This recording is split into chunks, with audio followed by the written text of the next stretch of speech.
You're listening to Supervision with a Vision, where we discuss all things supervision. I'm your host, Sarah, professional counselor, marriage and family therapist, play therapist, eating disorder specialist, and cookie lover, with my co-host, Heather, marriage and family therapist, certified Together in Texas counselor, a Texas transplant from California, and outdoor adventurer. Hi, welcome to Supervision with a Vision. This week, Heather and I are talking about avoiding enabling our supervisees. This week, we read The 5 Pitfalls of Enabling Adult Children, published in Psychology Today, 2024. Are supervisees like adult children? I think we can make a correlation. Yeah. They're not our children. Right, not our children. But they are all adults. Right. And they're all learning something. Right. And so they're growing. Yeah. Right. The first point the article makes is that enabling actually hinders personal growth. Yes. I think that for me, I can think of a story right up. Like, as you said that, I was like, oh, ta-da. In a situation when you have a supervisee and maybe they're struggling in a work environment or in a situation where they're just not taking the next step to take care of something. Okay. Like what? What's the next? Maybe they work with a team and they need to they're the only one on the team that thinks about something a certain way and they need to give more information. Okay. And just being afraid to do it, not know what to say, not know what to do. I'm all for working through that problem, but I don't want to enable them to only see it to be kind of fixated and only do what the team wants to do because they don't want to. Okay. You and I have at least talked about this. I don't know if it's been on the podcast before. But I worked with a doctor a long time ago. And I think this is kind of a slightly different perspective on what you're describing. But you're saying that it is reasonable that everyone has a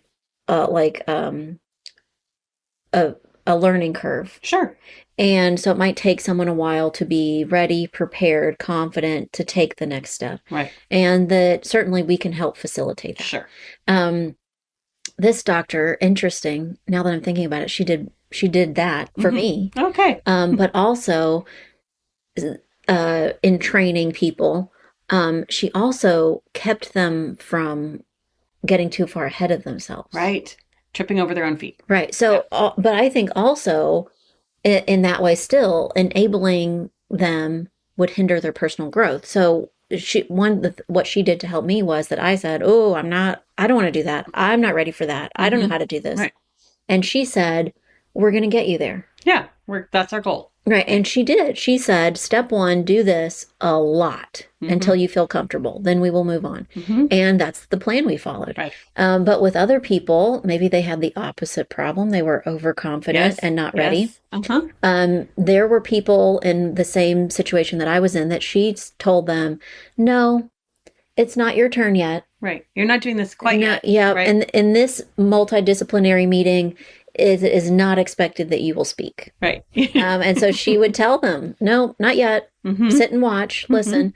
And at some point she would say, and now you're ready. Speak up. Right. Go for it.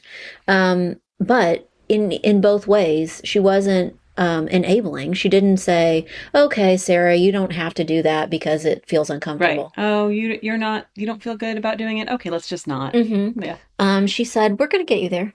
And she also didn't enable by allowing other people to go maybe outside of what their capability was before they were ready. Right. She helped them get ready. So can you think of another time where you realized this person is not ready for something and to allow them or to tell them that they are would also not be helping them to grow? I can think of another situation from it's been probably 10 years ago. One of my supervisees was at multiple locations. And at one particular location, it was you are absolutely not ready for what they're asking you to do. You are very new but on paper probably looks really experienced because of multiple locations. But this is truly something that you would need a very experienced counselor to step in and take care of. But he was very sure of himself, very strong with he can handle it. And so it was a very complicated dance between Nope, you're not ready, not at all. And then he was getting a different message from Oh, that is site really hard. supervisor. Yeah, that's And really I was like, tricky. oh, this is, Yeah. Oh, that's a whole different dynamic, right? That the message that you're sending isn't being supported or reinforced by maybe just not another person, but the job. The right, the job job itself. necessitates, Hmm. I need you to be able to see this many people in a week. Right, And you're the supervisor thinking, no, you're not ready to see that right, many people per week. right. Or it necessitates you being able to handle this kind of high conflict situation, and maybe we need to ease you into Hmm. that. That can Right. be really hard. It's tricky, for Hmm. sure. I feel like, I mean, maybe we need to think of that as another A episode. whole How episode. Right. how to manage when you've got outside influences That'd be a good one. interacting with your supervision. Hmm. The next point in our article is that supporting does not mean shielding someone. Right.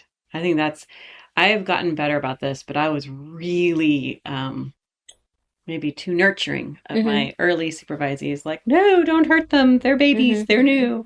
But I think along the course of growing as a supervisor, I probably changed to the opposite side of that. Like, Mm-hmm. I will support and help you grow lots, but we have to take baby steps to get there. You have Yeah. to climb the ladder, and I'll help you, but Hmm.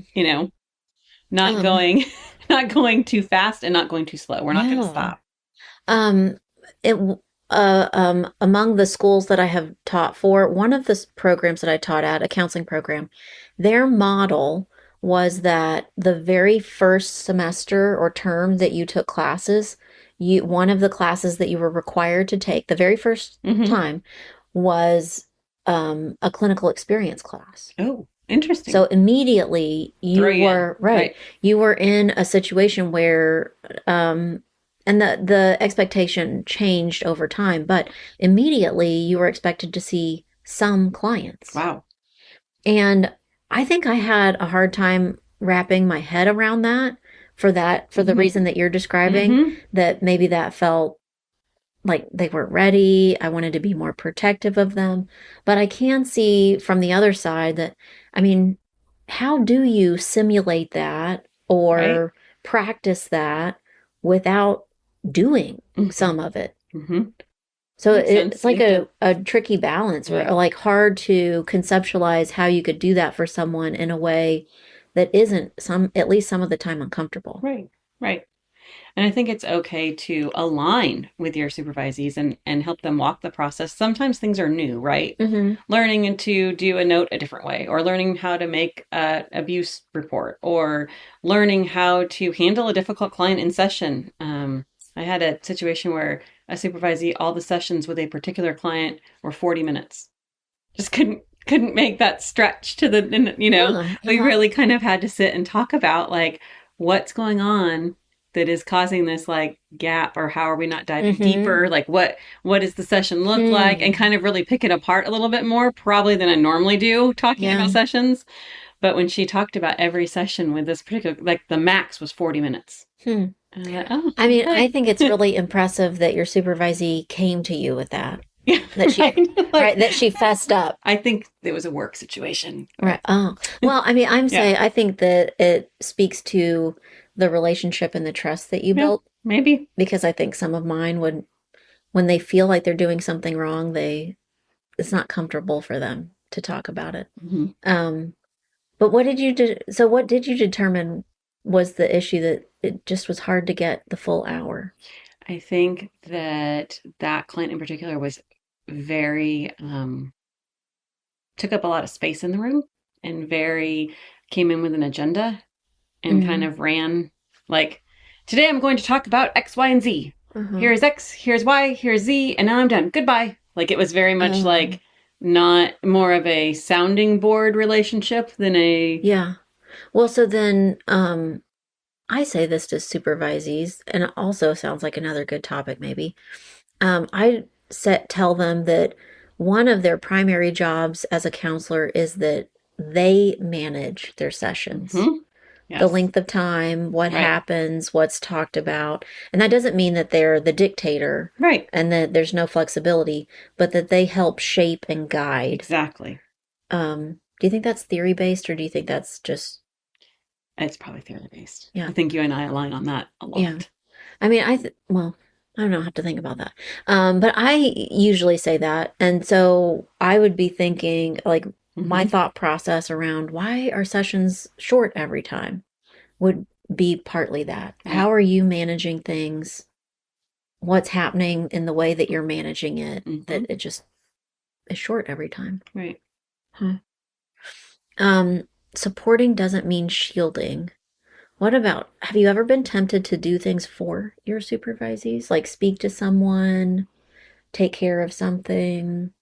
I have offered before to speak to someone, especially if I am not if they have a manager that's over them in a work situation, but not necessarily, like, it has to go pretty far for me to reach out that. You know what I mean? Like, it has to go pretty big for me to be like, would it help you?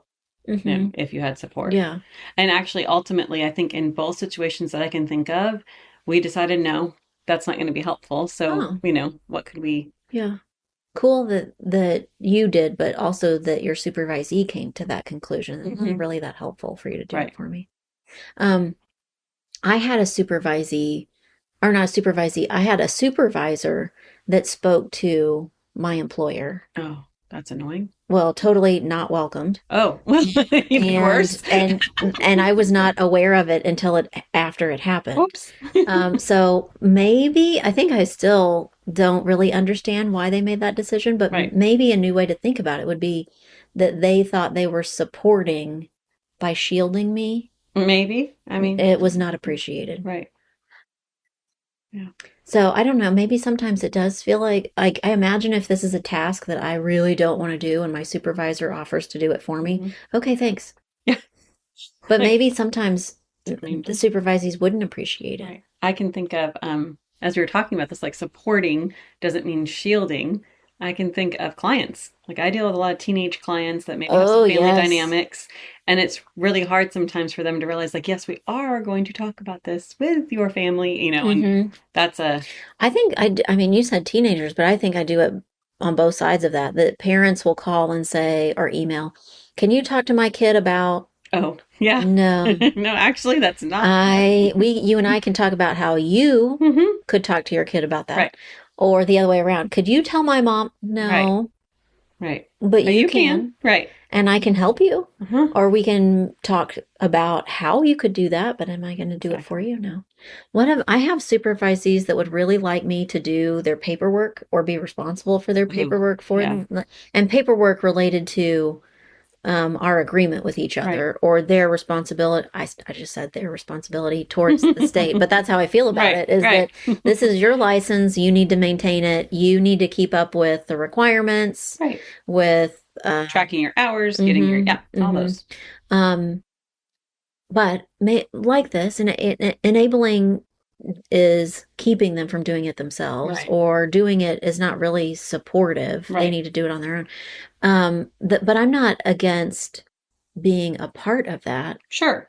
Right. I just don't want to do it completely for them. Right. We can collectively do it during your supervision time. Or if they ask me a question about the requirements or the license or our board regulations, I mean, and I'm not holding back. It's not like I'm being facetious. Right. Let's look that up. But I think a lot of times I'll say, you'll have to look that up. I'm not sure. Yeah. Or you'll have to look that up. I think that I know the answer, but it might have changed. Right. And that's actually a very, very good thing to say. Because it does change. It does change. Yeah. But also, I'm not going to be there forever to answer those kinds of questions.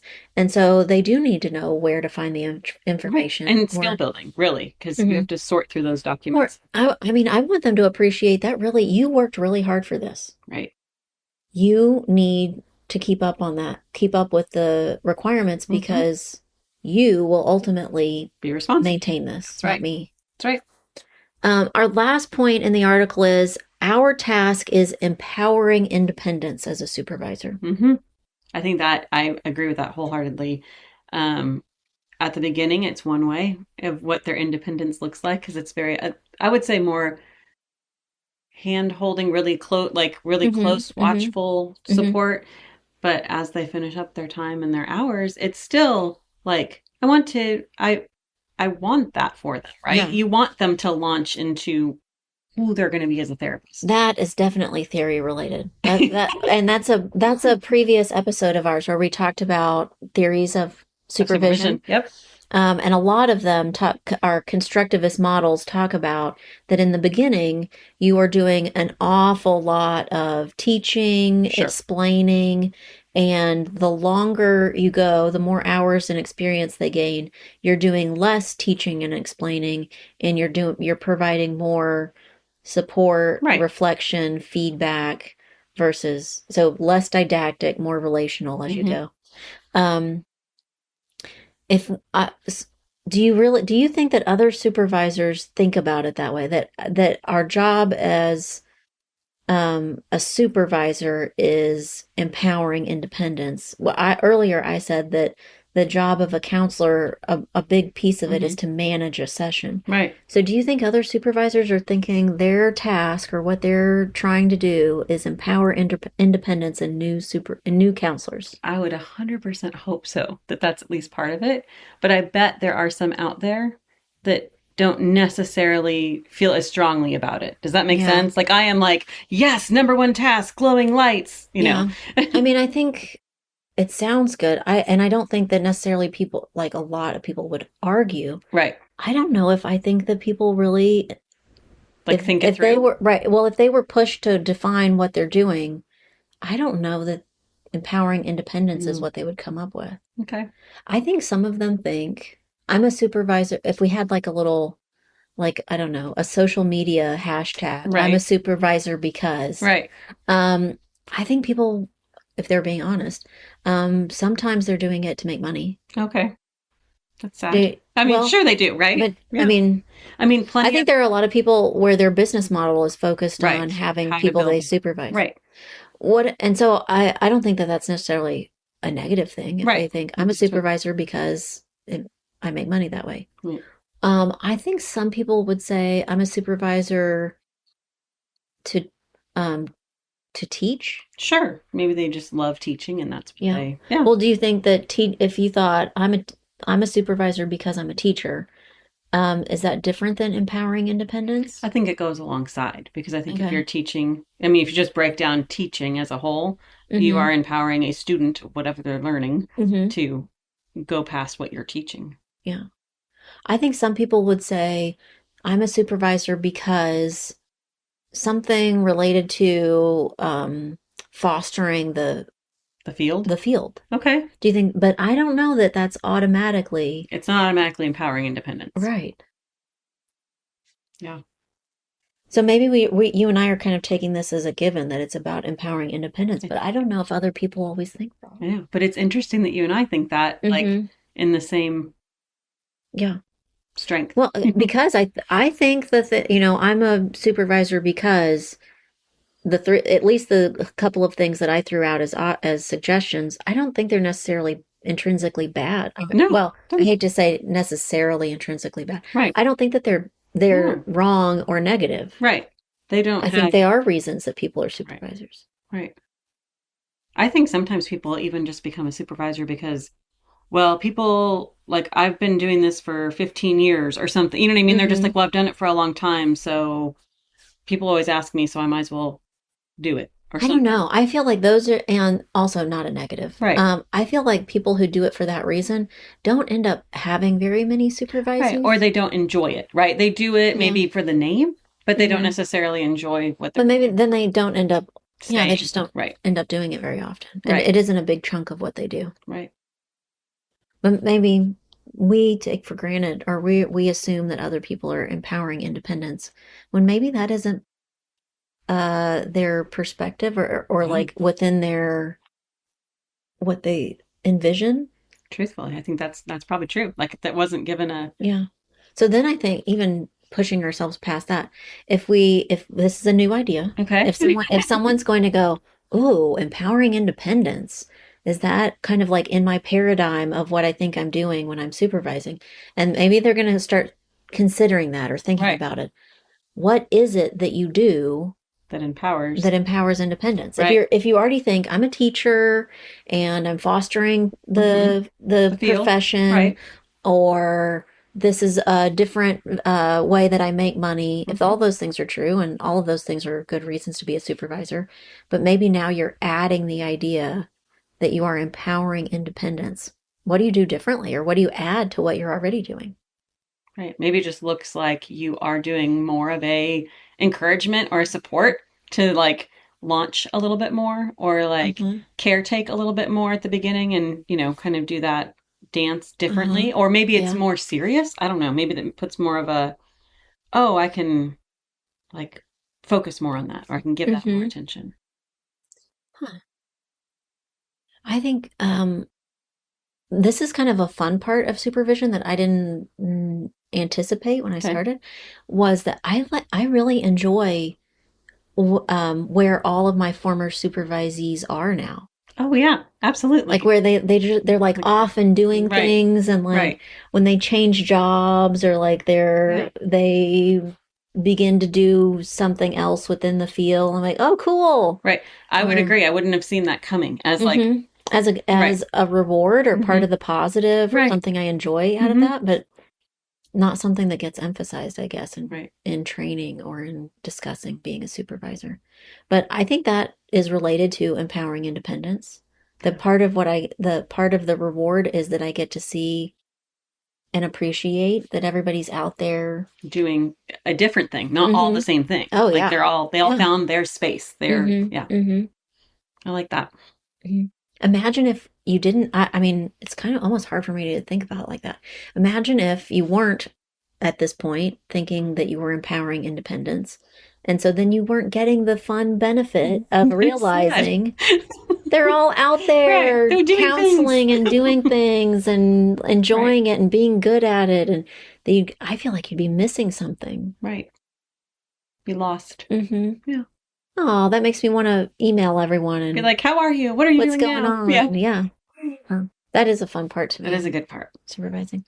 Well, thanks today for listening to Supervision with a Vision. Heather and I would love to hear about times that you maybe caught yourself enabling a supervisee, and also how you're thinking about empowering independence in the future.